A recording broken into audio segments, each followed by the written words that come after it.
আমার পাশে কেউ থাকবে না, কেউ আমার হাতে উজ্জ্বল ভবিষ্যৎ এনে দিবে না। এটা পাকনা কলা নয়, এটা একটু কষ্ট করতে হয়, পয়সা খরচ নাই, কিন্তু একটু সামান্য সময় দিতে হয়, সামান্য। তো আমি চিন্তা করব কেউ আমার সাথে থাকবে না, সবাই চলে যাবে, তাহলে আমার কাজ, আমার নেকামল আমাকে করতে হবে, আমার ভালো চলাফেরা আমাকে গ্রহণ করতে হবে। এটার জন্য হক্কানি রব্বানি আলেম ওলামাদের পাশে কাছে থাকা ছাড়া সঠিক বিষয়গুলো বোঝাটা, এগুলোর উপরে থাকাটা, আমল করাটা কঠিন।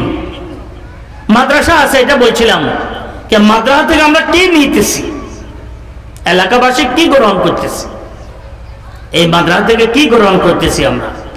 মহিলারা পর্দা পুরুষদের